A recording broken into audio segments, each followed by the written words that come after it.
ကျွန်တော်ခုတခါကတော့ကျွန်တော် Adobe PageMaker ရဲ့ကျွန်တော် Chapter 2 သင်ခန်းစာကိုကျွန်တော်ရှင်းပြမှာဖြစ်ပါတယ် Chapter 2 သင်ခန်းစာမှာဆိုလို့ရှိရင်တော့ကျွန်တော် Control Palette နဲ့ Character View ကိုကျွန်တော်ရှင်းပြမှာဖြစ်ပါတယ်အဲဆိုတော့ကျွန်တော်တို့ Adobe PageMaker software ကိုကျွန်တော်စပြီးတော့ဖွင့်လိုက်မယ်ပေါ့နော်Windows ကြီးရဲ့အာရုံလေး run ပေါက်ပေါ်လာရင်ကျွန်တော်ဒီမှာ PM70 ဆိုပြီးတော့ရိုက်ထည့်လိုက်ပေါ့နော်ပြီးလို့ရှိရင်တော့ OK နဲ့ကျွန်တော်ထွက်လိုက်ပါမယ်အဲဆိုတော့ကျွန်တော် Adobe PageMaker software စတင်ပြီးတော့ပွင့်လာပြီပေါ့နော်စတင်ပြီးတော့ပွင့်လာပြီဆိုရင်တော့ကျွန်တော်ဒီမှာ2 box ရှိမယ်ပြီးရင်ဒီမှာ Control Palette box ရှိမယ် Color box ရှိမယ်ပေါ့နော်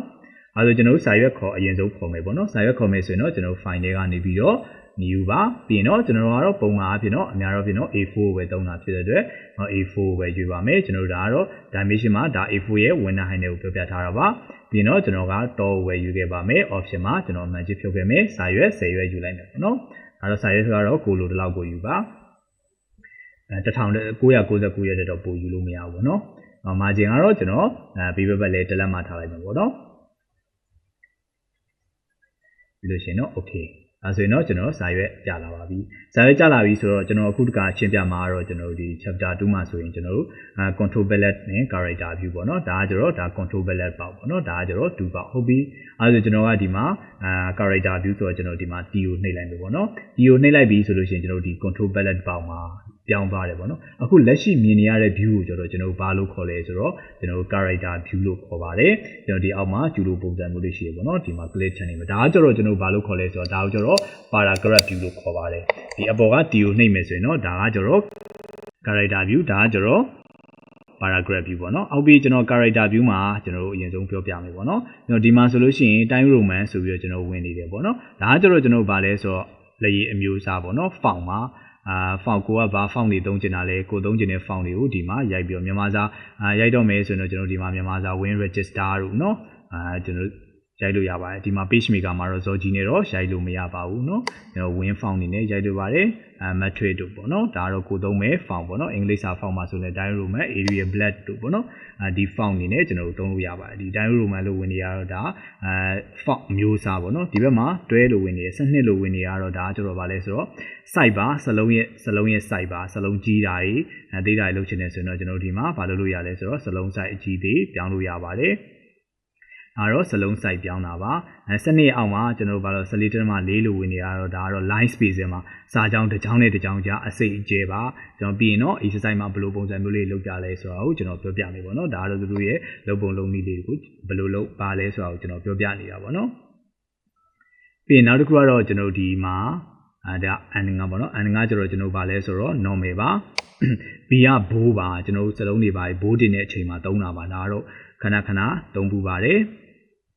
B ကတော့ bold ပါ I ကတော့ italic ပါ U ကတော့ underline ပါ R ကတော့ reverse ပါသူကတော့စံကျင်ဘက်စကားလုံးတွေပေါ့နော်စံကျင်ဘက်စကားလုံးတွေအမေကနေအဖြူပြောင်းခြင်းနေဆိုရင်ကျွန်တော် reverse ကိုသုံးတယ်နော်ဒီကျူလိုပုံစံမျိုးလေးဒါတော့ကျွန်တော် straight to ပါပြီးရင်ကျွန်တော် C ကတော့ small cap ပါဒီ CG ကတော့ all cap ပါပြီးရင်ကျွန်တော်သူတို့ရဲ့နှိပ်လန်ဘာဖြစ်သွားလဲဆိုတော့ကျွန်တော်ပြောပြမယ်ပေါ့နော်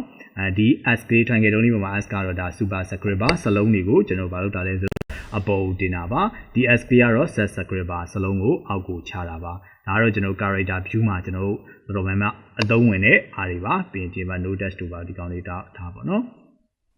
်ဒါပုံမှန်စလုံးနဲ့ normal ကတော့100ပဲထားမယ်ပေါ့နော်ဒါတော့ကျွန်တော်စလုံးတွေပါချဲတဲ့နေမှာတုံးနေပြီးရင်အပေါ်တွေပါရွှေ့တဲ့နေရာမှာကျွန်တော်ဘာလုပ်လို့ရလဲဆိုတော့တုံးလို့ရပါတယ်အဲ့တော့ဒါက character view ပေါ့နော်ဒါကကျတော့ paragraph view မှာဆိုလို့ရှိရင်လည်းကျွန်တော်ဒီမှာဒါဆိုရင် left ပေါ့နော်ဒါကတော့ right ဒါက center ဒါက justify ပေါ့နော်ဒါက full justify ဒါတော့စာပိုက်တွေညှိတဲ့နေရာအလဲကောင်တွေပို့ရဘေးဘက်ညာပို့တဲ့နေရာမှာဒီ5ခုတည်းကသုံးလို့ရ left ဆိုလို့ရှိရင်တော့ဒါဘယ်ညီပေါ့နော် right ဆိုရင်တော့ညာညီ center ကအလဲကောင် justify ကတော့ကျွန်တော်တို့စာပိုက်တွေဆိုလို့ရှိရင်တော့အညီညှိတာပါ full justify ဆိုရင်တော့မညီညောင်ညှိတာပါပြီးရင်ကျွန်တော် exercise လုပ်ရင်ဒီကောင်တွေဘယ်လိုသုံးလဲဆိုတာကိုကျွန်တော်ဒီချာလေးပြန်ပြောပြမယ်ပေါ့နော်ပြီးတော့ဒီကောင်ကတော့ကျွန်တော်ဗာလဲဆိုတော့ left intent ပါစာပိုက်တစ်ဖိုက်လုံးကိုကျွန်တော်ဗာလုပ်ထားလဲဆိုတော့အတွင်းထဲကိုတွန်းတာပါကို selection မှတ်ထားတဲ့စာကြောင်းစာပိုက်တွေကိုကျွန်တော်ဗာလဲ left intent အတွင်းထဲကိုတွန်းတာပါတူနဲ့တန်းဒီဘက်က0 inch ကကျွန်တော် right intent ပါစာကိုညာဘက်ကနေပြန်တွန်းတာပါဒီကောင်ကကျွန်တော်ဗာလဲဆိုတော့ first line မှာပထမဆုံးစာကြောင်းလေးတစ်ကြောင်းလေးကိုပဲကျွန်တော်တို့အတွင်းထဲကိုတွန်းတာပါဒါကကျွန်တော် before ပါ space before ပါဒါကကျွန်တော် space after ပါကျွန်တော်စာပိုက်2ပိုက်ရှိတယ်ဆိုလို့ရှိရင်အဲစာပိုက်2ပိုက်ကြားထဲမှာကျွန်တော်ချားမယ်ဆိုလို့ရှိရင်ဒါပါတော့ကျွန်တော်အောက်စာပိုက်ကို selection မှတ်ထားတယ်ဆိုလို့ရှိရင်ကျွန်တော်ဒီအပေါ်မှာ before မှာကျွန်တော်တို့ကဘယ်လောက်ကွာကျင်တာလဲ 0.3 လောက်ကွာကျင်တာလားဒါမှမဟုတ် 0.2 လောက်ကွာကျင်တာလားဒါစာပိုက်2ပိုက်ကြားထဲကိုချတဲ့နေရာလေးချမယ်ဆိုလို့ရှိရင်တော့ဒီနှစ်ခု space before space after ကိုသုံးပါတယ်ဒါကျွန်တော်ပြီးရင်စာပိုက်2ခုကြားထဲမှာတရားလေးကိုလည်းကျွန်တော်လက်တွေအသုံးပြုပြပါမယ်နောက်တစ်ခုကကျွန်တော်ဘယ်မှာရှိသေးလဲဆိုတော့ကျွန်တော်ဒီမှာ type ထဲမှာပေါ့နော် type menu ထဲမှာကျွန်တော်ဒီမှာ character ဆိုတာရှိပါတယ်ဒီ character နဲ့ကျွန်တော်ဒီကောင်လေးကအတူတူပါပဲကျွန်တော်ဒီမှာ character ကိုနှိပ်လိုက်မယ်ပေါ့နော် character ကိုနှိပ်လိုက်တယ်ဆိုလို့ဒီမှာ time roman ဆိုပြီးတော့ပေါ်လာတယ် font မှာပြီးဒီမှာ site ကတွဲပါဒီမှာတော့ leading မှာကျွန်တော် line spacing ကတော့ကျွန်တော် normal ပေါ့နော်ဒီမှာလည်းကျွန်တော် normal ထားပါတယ်ပြီးရင် color ကတော့ black နဲ့ပဲကျွန်တော်သွားပါတယ်ပြီးဒီမှာ normal တို့ italic တို့ reverse တို့ကျွန်တော် bold တို့ဒီမှာတော့ကျွန်တော်စာသားအနေနဲ့လာပြပါပေါ့နော် underline တို့ပေါ့နော်ဒီမှာတော့စာသားအနေနဲ့ကျွန်တော်တို့လာပြတာပါအဲဒီကျွန်တော်ဘာမှဒီမှာလည်း case မှာလည်း normal ပဲထားပါတယ်ထပ်ပြီးတော့ပြောင်းချင်တယ်ဆိုတော့ကျွန်တော် option မှာဒီမှာကိုစိတ်ကြိုက်ထပ်ပြီးတော့ site တွေကိုလိုက်ပြီးတော့တင်လို့ရပါတယ်ဒါတော့ကျွန်တော်ပုံမှန် normal တိုင်းပဲထားမယ်ပေါ့နော်ဒီကတော့ဒါတော့ character view ပေါ့နော်ဒီ character view နဲ့ဒီ character view နဲ့တော့အတူတူပါပဲနောက်တစ်ခုကကျွန်တော်ဒီမှာ paragraph view ပေါ့နော်ဒီ view ကဆိုလို့ရှိရင်လည်းအဲ့လိုပဲ type ထဲမှာရှိပါတယ် type ထဲကနေပြီးတော့ကျွန်တော်ဒီမှာ paragraph view ဆိုတာရှိပါတယ်ဒီမှာလည်းအတူတူပါပဲကျွန်တော်ဒီမှာကျွန်တော်ဒီမှာ left ဒီမှာကျွန်တော် left ပေါ့နော်ဒီလိုမျိုးလေးကျွန်တော်ဒီမှာကျွန်တော်စာသားအနေနဲ့လာပြတော့ဒါတော့ကိုကဘယ်မှာသုံးကြလဲဘယ်ဟာနဲ့သုံးကြလဲကိုစိတ်ကြိုက်ဟာနဲ့သုံးလို့အများတော့ဖြစ်တော့ကျွန်တော်တို့ကတော့ဒီအောက်က control palette ပေါင်းနေပဲအများတော့ဖြစ်တော့ကျွန်တော်ကသုံးပါတယ်ဒါတော့ကျွန်တော်ဒီမှာ control palette ပေါက်အကြောင်းကိုရှင်းပြတာပေါ့နော်control palette ပေါက်အကြောင်းကိုရှင်းပြပြီးသွားပြီဆိုလို့ရှိရင်တော့ကျွန်တော်အရင်ဆုံးဗာလေးပြောပြမလဲဆိုဒီမှာ copy ကူးတာပေါ့နော် copy ကူးတာတော့တော်တော်များများကတော့ကူးတတ်ပါတယ်နော်အဲ့တော့ကျွန်တော် copy ကူးတာလေးကိုကျွန်တော်ပြောပြပါမယ်ဒါတော့ကျွန်တော်အစင်တင်ရိုက်ထားတဲ့စာလေးပေါ့နော်ဟုတ်ပြီကျွန်တော်အခုပြောပြမှာ copy ကူးတာကိုပြောပြမှာပေါ့နော်ဒါတော့ကျွန်တော်ရိုက်ထားတာပြီးရင်ပြောပြပါမယ်ပြီးရင်ကျွန်တော်စာရိုက်ပြီးသွားပြီပေါ့နော်စာရိုက်ပြီးသွားပြီ IT Kuna Training Center ကိုကျွန်တော်က copy ကူးခြင်းနေပေါ့နော်ဒီစာမျက်နှာနံပါတ်2မှာထားခြင်းနေပေါ့နော်2မှာထားခြင်းနေဆိုရင်ကိုကူးခြင်းတဲ့စာကိုအရင်ဆုံးဘာလုပ်လိုက်လဲဆိုတော့ selection မှတ်ပါတယ်ကိုကူးခြင်းတဲ့စာလေးကိုကျွန်တော်ကဘာလုပ်လိုက်လဲဆိုတော့ selection မှတ်ပါတယ်ပြီးလို့ရှိရင်တော့ကျွန်တော် edit ထဲကနေပြီးတော့ copy ရဲ့ shortcut ကတော့ကျွန်တော် control C ပါနော် copy ရဲ့ shortcut ကတော့ control C ပါဟုတ်ပြီကျွန်တော် copy ကူးပြီးသွားပြီ copy ကူးပြီးသွားပြီဆိုကျွန်တော်စာမျက်နှာနံပါတ်2မှာသွားချမယ်ပေါ့နော်စာမျက်နှာ2မှာ click ချက်နှိပ်လိုက်မယ်ပြီးလို့ရှိရင်တော့ကျွန်တော် click တစ်ချက်နှိပ်လိုက်မယ်ပြီးရင် edit ထဲကနေပြီးတော့ကျွန်တော် paste ပေါ့နော် paste ရဲ့ shortcut ကတော့ control V ပါclick ချက်နှိပ်လိုက်မယ်ဆိုလို့ရှိရင်ဒါဒီမှာဆိုလို့ရှိရင် IT Kuna Training Center ကြာလာပြီပေါ့နော်ဒါကတော့ကျွန်တော်ဘာလုပ်တာလဲဆိုတော့ copy ကူးတာကိုပြောပြတာပါဟုတ်ပြီစာပိုက်ကြီးကိုလည်းကျွန်တော် copy ကူးပြမယ် click တစ်ချက်နှိပ်လိုက်မယ်ကျွန်တော်စာပိုက်တစ်ပိုက်လုံးကို selection မှတ်လိုက်မယ် copy ကူးမှဖြစ်တဲ့အတွက်အရင်ဆုံးဘာလုပ်ရလဲဆိုကို copy ကူးမဲ့စာကိုအရင်ဆုံးဘာလုပ်ရလဲဆိုတော့ selection မှတ်ရပါတယ် selection မှတ်တယ်ပြီးလို့ရှိရင်တော့ edit ထဲကနေပြီးတော့ copy ရဲ့ shortcut က control C ပါclick တစ်ချက်နှိပ်လိုက်တယ်ပြီးရင်စာမျက်နှာနံပါတ်2ကိုသွားမယ်ပေါ့နော်ပြီးရင်ကျွန်တော်ဒီကနေမှာ click တစ်ချက်နှိပ်လိုက်တယ်ပြီးရင် edit ထဲက page ပေါ့နော်ဒါတော့ကျွန်တော် copy ကူးတာကိုပြောပြတာပါအဲဆိုရင်တော့ကျွန်တော် copy ကူးတတ်မယ်လို့ထင်ပါတယ် copy ကူးမယ်ဆိုရင်အရင်ဆုံးဘာလုပ်ရလဲဆိုတော့ selection map ပြီးရင် edit ထဲကနေပြီးတော့ copy ရဲ့ shortcut က control C ပါပြီးရင်ကျွန်တော်ဒီဘက်စာမျက်နှာမှာသွားချမယ်ပေါ့နော် edit ထဲကနေပြီးတော့ page ပေါ့နော်ဒါတော့ကျွန်တော်ဒီမှာဒါဆိုရင်တော့ copy ကူးတာရမယ်ဟုတ်ပြီကျွန်တော်ကဒီမှာဆိုလို့ရှိရင်နေရာရွှေ့ချင်တာကတော့ကျွန်တော်ဒီမှာကိုကြိုက်တာဒီလိုမျိုးလေး pointer tool လေးကိုယူပြီးတော့ကျွန်တော်စာပေါ်မှာ click ချက်နေပြီးတော့နေရာဘာလုပ်လို့ရလဲဆိုတော့ရွှေ့လို့ရပါတယ်เนาะကိုကြိုက်တဲ့နေရာလေးကိုရွှေ့လို့ရပါတယ်ဟုတ်ပြီကျွန်တော်ကဒီစာသားကိုကျွန်တော်ကဒီနောက်မှာသွားပြီးတော့ထည့်ချင်တယ်ပေါ့နော် cap လုပ်ချင်တာပေါ့အဓိကကျွန်တော်ပြောပြချင်တာတော့ cap ပေါ့နော်cap ကိုနေလိုက်မယ်ပေါ့နော် cap ကိုနေလိုက်ဒီစာသားပြောက်ကျွန်တော်ဒီစာဖုန်းနံပါတ်ရဲ့နောက်မှာသွားထားချင်တာပေါ့နော်အဲ့မှာ space bar လေးတစ်ချက်ပို့လိုက်တယ်ပြီးလို့ရှိရင်တော့ကျွန်တော် page ကိုပြန်နေလိုက်တယ်ပေါ့နော် cap ဆိုတာကတော့ကျွန်တော်ဘာလုပ်တာလဲဆိုတော့စာသားကိုနေရာရွှေ့တာပါဒီနေရာမှာမထားချင်ဘူးပြန်ပြီးတော့ဒီနေရာမှာပြန်လိုချင်နေဆိုရင်တော့ကျွန်တော် selection ပြန်မှတ်လိုက်မယ်ပြီးရင်တော့ကျွန်တော် edit ထဲကနေပြီးတော့ cut ပေါ့နော် cut ကိုပြန်နေမယ်ကျွန်တော်တို့ဒီမှာ shortcut key တွေကတခါလေးဒီမှာလည်းခြေပြထားပါတယ် cut ကိုနေလိုက်မယ်ပြီးရင် cursor ချမယ် edit ထဲကနေပြီးတော့ page ကိုနေပါမယ်ဒါဆိုရင်ကျွန်တော်ဒီမှာဒါတော့ copy page ပေါ့နော် copy page ရဲ့ cap ရဲ့နေရာရွှေ့တာပါဟုတ်ပြီကျွန်တော် chapter 2မှာကျွန်တော် exercise လေးကျွန်တော်ပြောပြမယ်ပေါ့နော်ဒါတော့ကျွန်တော်ကတော့ကြိုပြီးတော့ကျွန်တော်စာရိုက်ထားတာပေါ့နော်စာရိုက်ထားလေးကိုကျွန်တော်ဘယ်လိုရိုက်လဲဆိုတာလေးကိုကျွန်တော်ပြောပြမယ်ပေါ့နော်ဟုတ်ပြီကျွန်တော်တို့ ဒီ exercise ကလေးကိုလုပ်တော့မယ်ဆိုလို့ရှိရင်တော့ကျွန်တော်တို့စာရွက် site ကိုကျွန်တော်ဘာခေါ်ရလဲဆိုတော့စာရွက် site ကို A4 ပေါ့နော်စာရွက် site ကိုကျွန်တော်တို့ A4 ခေါ်တယ်စာရွက်ကတော့ကျွန်တော်9ရွက်ပဲခေါ်ထားတယ်ပေါ့နော်ပြီးရင် left right top bottom မှာကျွန်တော်ဘယ်လောက်ထားလဲဆိုတော့တစ်လက်မှထားပါတယ်ဟုတ်ပြီကျွန်တော်တို့ကစပြီးတော့ရိုက်တော့မယ်ပထမဆုံးမှာ IT Computer Training Center ပေါ့နော်ပထမဆုံးမှာစပြီးတော့ရိုက်တော့မယ် IT Computer Training Center ရိုက်တော့မယ်ဆိုရင်တော့ကျွန်တော်ဒီမှာဒီထိန်နာလေးမှာ click တစ်ချက်နေလိုက်ပေါ့နော် IT Computer Training Center လို့ကျွန်တော်တို့တစ်ကြောင်းရိုက်လိုက်ပါဟုတ်ပြီဘာမှမပြင်းနေဘူးဒီတိုင်းပဲထားတာမယ်ပြီးရင်အောက်ကလိပ်စာ3ကြောင်းအတွက်ပေါ့နော်အောက်ကလိပ်စာ3ကြောင်းအတွက်လည်းအဲ့လိုပဲဒီအောင်နာလေးမှာ click တစ်ချက်နှိပ်လိုက်ပါအောင်နာလေးမှာ click ချက်နဲ့အဲ့ဒီလိပ်စာ3ကြောင်းကျတော့ကျွန်တော်တို့ဒီမှာ off မှာဆုံးသွားတယ်တစ်ကြောင်းပြီးတစ်ကြောင်း enter ခောက်မယ်ပေါ့နော်ဒီလိပ်စာ3ကြောင်းကျတော့ပထမတစ်ကြောင်းပြီးသွားရင် enter ခောက်မယ်ပြီးရင်ဒုတိယတစ်ကြောင်းဆက်ရမယ်ဒုတိယတစ်ကြောင်းပြီးသွားရင် enter ခောက်မယ်ပေါ့နော်ဒါဆို3ကြောင်းအဲဆိုရင် test box ကဘယ်လိုဖြစ်သွားမလဲဆိုဒီလိုမျိုး2ပေါက်ဖြစ်သွားမယ်ပေါ့နော်ဒီလိုပုံစံမျိုးလေးဖြစ်သွားပါမယ်ဒီလိုပုံစံမျိုးလေးဖြစ်သွားမယ်ပေါ့နော်ဒါဆိုရင်နှစ်ခုဒီ date ကိုရိုက်မယ်ဆိုလို့ရှိရင်တော့ကျွန်တော်တို့ကိုရိုက်မဲ့နေရာပေါ့နော်ကိုရိုက်မဲ့နေရာလေးမှာ TOU ပြီးရင် test box ကလေး date ရေးလို့ရမယ် test box ကလေးကိုဆွဲလိုက်ပေါ့နော်ဆွဲလိုက်ပြီဆိုရင်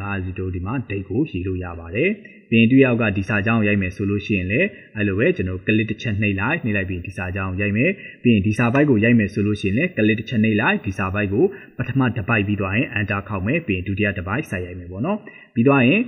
ဒီစာပိုက်နှစ်ပိုက်လည်းဘာမှမပြင်နေဘူးเนาะဒီစာပိုက်နှစ်ပိုက်ရိုက်ပြီးသွားပြီဆိုရင်တော့ကျွန်တော်ဒီစာလေးကိုထပ်ရိုက်မယ်ပေါ့နော်ရိုက်မယ်အဲ့စာလေးကိုရိုက်မယ်ဆိုရင် TOU ဒီအောက်မှာ test box လေးတစ်ပေါက်ဆွဲပြီးတော့ရိုက်လိုက်ပါအဲ့လိုမျိုးစာတွေအကုန်လုံးရိုက်ပြီးသွားပြီဆိုမှကျွန်တော်တို့မလုပ်မှလဲဆိုတော့တစ်ခုချင်းစီပြင်ရမှာပါဟုတ်ပြီနော်ဒါဆိုရင်ကျွန်တော်ခုနကပြောတဲ့အတိုင်းလေးစာလေးကိုအရင်ရိုက်မယ်ပေါ့နော်ရိုက်ပြီးသွားပြီဆိုလို့ရှိရင်တော့ကျွန်တော်တို့ပြင်တော့မယ်ပေါ့နော်ပြင်တော့မယ်ဆိုလို့ရှိရင်တော့ကျွန်တော်တို့ဒီမှာ selection မှတ်ပါမယ်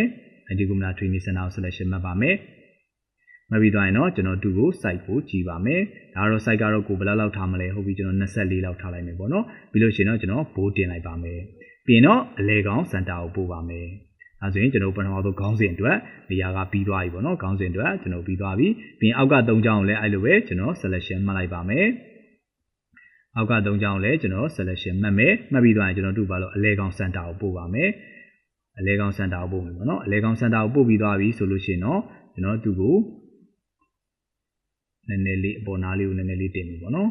ရွှေ့မယ်ဆိုရင်တော့ကျွန်တော် pointer တူးလေးယူပြီး click တစ်ချက်ထောက်ပြီးတော့ပြန်လို့ပြီးရင်ကျွန်တော်တူ့ရဲ့အောက်မှာ line ဆွဲမယ်ပေါ့နော် line ဆွဲမှာဖြစ်တယ်လို့ကျွန်တော်ဒီမှာ vertical horizontal line ကိုယူပါအဲ့ရ line ရဲ့ stroke တွေပါတွေတည်ကျင်နေဆိုတော့ဒီမှာ element တွေက stroke ပါဟိုထူကျင်တဲ့အလောက်ကိုရွှေ့လိုက်မယ်ပေါ့နော်ပြီးရင်တော့ကျွန်တော်မျိုး click ကိုဖိပြီးတော့ဆွဲလိုက်ပါမယ်အဲဆိုတော့ကျွန်တော်ဒီမှာ line လေးရောက်သွားပြီပေါ့။ဒါခါကျရင်ကိုက test box ဆွဲနေရ test box ဆွဲလို့ဒီလိုမျိုးဖြစ်သွားအနီရောင်လေးရှိနေတယ်ဆိုလို့ရှိရင်သူ့ရဲ့နောက်မှာစာရှိနေလို့ပါ။အဲဆိုရင်တော့ကျွန်တော်ဒီ test box ကလေးကိုလက်ညှိုးကလစ်ကိုပြီးတော့ဆွဲချလိုက်ပါတော့။ပြီးရင်တော့ဒီဘက်နားလေးကိုပို့လိုက်ပါ။အတူဘိုးတင်ကျင်နေဆိုလို့ရှိရင်လည်း selection မှလိုက်ဘိုးတင်လို့ရပါတယ်။ပြီးရင်ဒီစာကြောင်းလည်းအဲ့လိုပါပဲ selection မှဘိုးတင်ကျင်နေဆိုရင်ကျွန်တော်တင်လို့ရတယ်။တူကြတော့ကျွန်တော် size ကို20လောက်ထားမယ်ပေါ့နော်။ပြီးရင်တော့ကျွန်တော်ဒီအောက်မှာစာပိုက်လာပါပြီစာပိုက်ကကျွန်တော်တစ်ပိုက်ပြီးမှ enter ခေါ်မှာနော်ပြီးရင်စာပိုက်ကိုကျွန်တော်ပြင်ပါမယ်စာပိုက်ကိုပြင်တော့မယ်ဆိုစာပိုက်ကို selection မှတ်မယ်ပြီးတော့ကျွန်တော်ဒီမှာ justify နေမယ်ဟို paragraph view နေမယ်နော်1 2 3လေး justify ဒါဆိုရင်ညီသွားပြီအစောက left မှာတော့ကျွန်တော်ဒီဘက်တွေမညီဘူးလေမညီတော့ကျွန်တော်တို့ဒီမှာအညီညှိမယ်ဆိုတော့ left right center justify ဒီမှာညီသွားပြီပေါ့နော်ညီသွားပြီဆိုရင်ကျွန်တော်က line spacing လေးကိုနည်းနည်းလေးချဲပါမယ် line spacing ကျွန်တော်24လောက်ထားလိုက်မှာပေါ့နော်အဲဆိုရင် line spacing 24ထားပြီးကျွန်တော် site ကို14လောက်ထားကြည့်မယ် site ကို14လောက်ထားလိုက်ပါမယ်ဒါဆိုဟုတ်ပြီကျွန်တော်ကပထမဆုံးစာကြောင်းလေးတစ်ကြောင်းလေးကိုအတွင်းထဲကိုပို့အောင်ပါအဲဆိုရင်ကျွန်တော်က selection မှတ်လိုက်မယ်ပြီးရင် paragraph view ဆိုရင်ကျွန်တော်ဘယ်ဘက်ကနေပြီးတော့ 0.5 တွန်းကြည့်မယ်ပေါ့နော်ကျွန်တော် 0.5 လို့ရိုက်ထည့်လိုက်မယ်ပြီးရင်ကျွန်တော် enter တစ်ချက်ပဲခောက်ရပါတယ်နှစ်ချက်ခောက်ရင်နောက်တစ်ခါဆိုရင်ပြတ်သွားမှာပါဒါဆိုရင်ဒီမှာဘယ်ဘက်ကနေပြီးတော့ညာဘက်အတွင်းထဲဝင်သွားပြီပေါ့နော်ဒီ0.5ပြီးရင်ဒီမှာလည်းကျွန်တော်ညာဘက်ကနေပဲတွင်းပါမယ် 0.5 ပြီးရင် enter တစ်ချက်ခောက်ပါမယ်ဒါဆိုရင်အတွင်းထဲကိုဝင်သွားပါပြီပြီးရင်သူ့ရဲ့ data တရားကျွန်တော် first line ပထမဆုံးစာကြောင်းလေးတစ်ကြောင်းလေးပါကျွန်တော်တစ်လက်မှတွန်းကြည့်လိုက်မယ်နော်ပြီးရင် enter ခောက်လိုက်ပါမယ်ဒါဆိုရင်စာပိုက်ပုံစံမျိုးလေးကဒီလိုပုံစံမျိုးလေးဖြစ်သွားဟုတ်ပြီ 0.5 တွန်းတာများတယ်ဒီနားမှာကျွန်တော်က 0.2 လဲတွန်းလို့ရပါတယ် 0.3 လောက်တွန်းလဲရပါတယ်ဒါတော့စာပိုက်ကိုကျွန်တော်အတွင်းထဲကိုတွန်းလို့ရတယ်ဆိုတာလေးကိုကျွန်တော်ပြောပြတာပါဒါဆိုရင်စာပိုက်ကျွန်တော်တို့ပြီးသွားပြီပေါ့နော်စာပိုက်လုပ်တဲ့ဥစ္စာလေးအဆင်ပြေမယ်ဟိုစာပိုက်ပြီးသွားပြီဆိုတော့ကျွန်တော်ဒီဥစ္စာလေးကိုကျွန်တော်ကဘာလုပ်အောင်ပါလဲဆိုတော့အလဲကောင်ပို့အောင်ပါတူကျွန်တော်အလဲကောင်စင်တာပို့လိုက်မယ်ပြီးရင်ကျွန်တော်ဘိုးတင်လိုက်မယ်ပေါ့နော် ဘိုးတင်လိုက်ပြီးသွားရင်သူ့ရဲ့အပေါ်မှာ line လေးဆွဲရမှာဖြစ်တဲ့အတွက်ကျွန်တော်ဒီမှာ vertical horizontal line ကိုယူမယ်ပြီးတော့ကျွန်တော်လက်ညှိုး click ကိုဖိပြီးတော့ဆွဲလိုက်ပါမယ်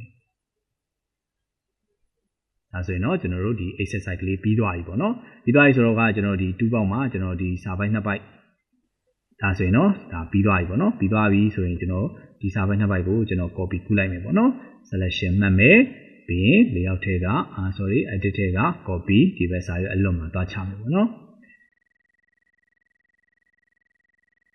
ပြီးရင် edit ထဲကနေပြီးတော့ကျွန်တော် page ကိုနေလိုက်ပါမယ်ဟုတ်ပြီကျွန်တော်ဆောနာကပြောပြမယ်ဆိုတာကျွန်တော်ဒီမှာ space before ရှိတယ် space after ရှိတယ်ပေါ့နော် space before ကကျတော့ကျွန်တော်တို့ဒီမှာကျွန်တော်ကအောက်စာပိုက်ကို selection မယ်ကျွန်တော်ဒီစာပိုက်2ပိုက်ကြားတွေကိုချားချင်တာဒီစာပိုက်2ပိုက်ကြားတွေကိုချားချင်တာဖြစ်တဲ့အတွက်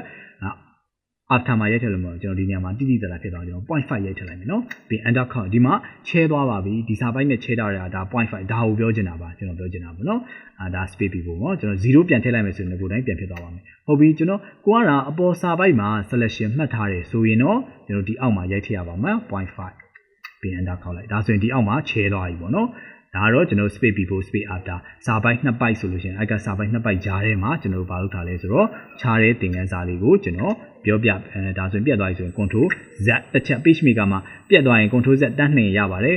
တစ်ချက်လောက်နှစ်ဘေးမှာနှိပ်ပြီးသွားပြီဆိုတော့ page maker ကတော့ပြန် control z ခေါ်လို့မရတော့ဘူးအစကနေပြန်ရပါတယ်နော်အဲဆိုရင်ကျွန်တော်ပြောပြသွားတဲ့ chapter 2သင်ခန်းစာလေးအဆင်ပြေမယ်လို့ထင်ပါတယ်